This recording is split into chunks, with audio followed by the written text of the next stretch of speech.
Candidate हैं तो इसमें 3 जिला में था, उसमें हम मेरे अनुसार से तो 24 जिला रहेगा। इस सेंटर 2 दिन में एग्जाम है तो 3 जिला में ये स्थिति है, जबकि टॉप मोस्ट जिला आपका धनबाद जिला, रांची जिला सिक्योरिटी लेवल जिला है और वहाँ छोटे छोटे जिले में सेंटर पड़ेंगे, एग्जाम होगा तो क्या होगा सर? यहाँ पर जो मतलब जितने कमरों में परीक्षाएं हो रही हैं तो आप जितने लोग हैं वो एक कमरे के नहीं सर, हम लोग रूम नंबर 27 में थे। रूम नंबर 27 में क्या था, इस क्वेश्चन का जो सील था, सील पहले से टूटा हुआ था 2-3 क्वेश्चन का, ठीक है। तो सर को वो जिसका टूटा हुआ था वो बोले, तो सर बोले कि हो गया, मिस्टेक से हो गया होगा। तो बगल के रूम से आवाज़ आ रहा था, लेकिन एग्जाम चल रहा था तो हम लोग ध्यान नहीं दे। जब हम लोग बाहर निकले एग्जाम से तो हम लोग को जल्दी बाहर निकलो किया जा रहा था। भैया हम लोग को बोले कि किसी को जाना नहीं है, रुकना है, यहाँ सरेआम हुआ। भैया इस रूम में थे, इस रूम में ऐसा हुआ है तो हम लोग फिर सब किसी केंद्र में सील, ये किसी कमरे में ये सील टूटा हुआ, किसी में ये मेरा रूम नंबर 17। ये 2-4 कोई का नहीं, सील तो बहुत कोई का टूटा हुआ है। तो अभी चूंकि परीक्षा जो है वो संपन्न हो गई है, अब ये नहीं कहेंगे कि इंटरप्ट हुआ है, आप लोगों ने बाइकआउट किया, तो परीक्षा संपन्न हो चुकी है। ऐसे में आप लोग अभी क्या मतलब परीक्षा तो हो चुकी है, तो क्या उसको आगे जाकर उसको कैंसिल कराने की मांग करेंगे, दोबारा लिए जाने की मांग? जरूर सर, अगर ये सत्यापित है कि ये ऐसा हुआ तो जरूर हम लोग परीक्षा कैंसिल करवाएंगे सर, कोर्ट में जाकर सर। जैसे कि PIL का व्यवस्था है, पब्लिक इंटरेस्ट लिटिगेशन, तो अगर हम लोगों को यहाँ से साक्ष्य मिल जाता है तो उसको हम लोग बहुत बढ़िया से ड्राफ्ट करके अगर मेल भी करते हैं, तो हमारा जुडिशरी सिस्टम का कहना है कि अगर हमको PIL में वो मेल भी मिलता है, एक पत्र भी मिलता है, तो हम लोग उसको केस के जैसा ट्रीट करते हैं। तो हमारे पास तो एक PIL एक ऑप्शन बचता है ना सर, तो हम लोग PIL कर सकते हैं, लेकिन वो हमको रिटेन मिले तब ना सर।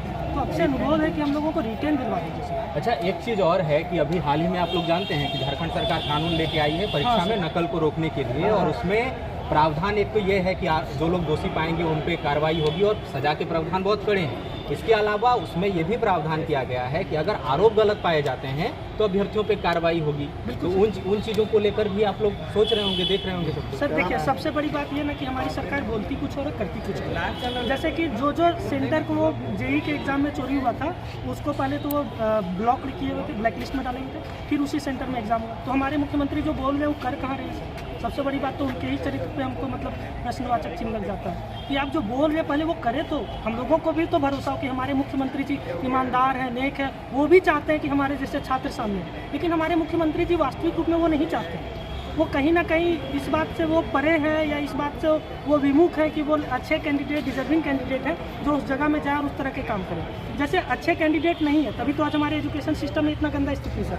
TCT में इतना बढ़िया 75 का स्टार्टिंग का पैकेज है, उसके बावजूद भी जो है सर टीचर किस तरह पढ़ाते हैं आप सभी जानते हैं। क्यों पढ़ाते हैं वैसे? क्योंकि डिजर्विंग कैंडिडेट नहीं है, पैसा के बदौलत क्या है। जो डिजर्विंग कैंडिडेट है वो पैसा नहीं दे पाते हैं, तो फिर वो नहीं जा पाते हैं। तो ये तो मुख्यमंत्री के मंशा पे भी सवाल उठता है ना सर कि वो जो बोल रहे वो कर भी रहे हैं या सिर्फ बोल रहे हैं, वो तो उन पर भी सवाल उठता है सर। तो कुल मिलाकर आपको जो है वो मसला समझ में आ रहा होगा कि म्यूनिसिपल सर्विस के तहत रेवेन्यू इंस्पेक्टर के पदों पर बहाली के लिए 184 पद बताया जा रहा है, और टोटल जो है उसमें 82,000 कैंडिडेट थे। और आज जो ये परीक्षा है, 3 पालियों में परीक्षा हुई थी, और आज की जो परीक्षा है जिसमें गड़बड़ी की शिकायतें मिल रही हैं वो मैथमेटिक्स और जनरल नॉलेज की परीक्षा थी, और इसमें गड़बड़ी की शिकायतें मिली है। गड़बड़ी किस तरह की कि कई प्रश्न पत्रों का सील जो है वो टूटा हुआ था और क्रमांक संख्या जो है वो मार्कर से लिखा हुआ है, जबकि आमतौर पर ये प्रिंटेड होता है। अब इन परीक्षार्थियों की मांग है कि इसमें जांच हो, ये लोग जांच की मांग कर रहे हैं, और ये भी मांग कर रहे हैं कि जिस परीक्षा केंद्र में ये परीक्षा हुई है, जिस मजिस्ट्रेट की निगरानी में ये परीक्षा हुई है, वो ये स्वीकार करें, और पुलिस में भी ये लोग शिकायत लिखित दर्ज कराना चाहते हैं। आप जानते हैं कि झारखंड में नकल को रोकने के लिए एक बहुत कड़ा कानून आया जिसमें सजा के बहुत कड़े प्रावधान हैं। आने वाले वक्त में JSSC की परीक्षाएं होनी हैं, और इसके अलावा पिछले दिनों JEE की परीक्षा हुई थी, उसमें भी गड़बड़ियों की शिकायत मिली थी।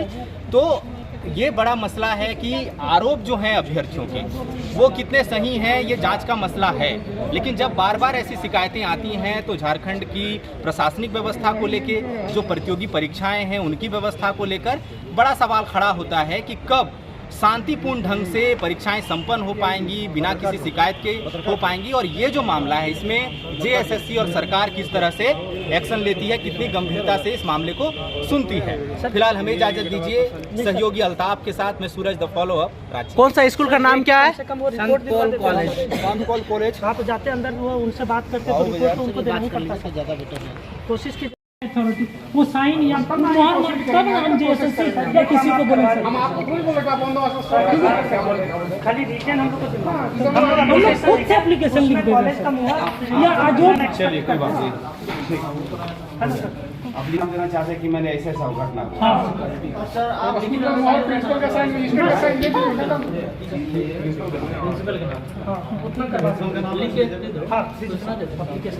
किसके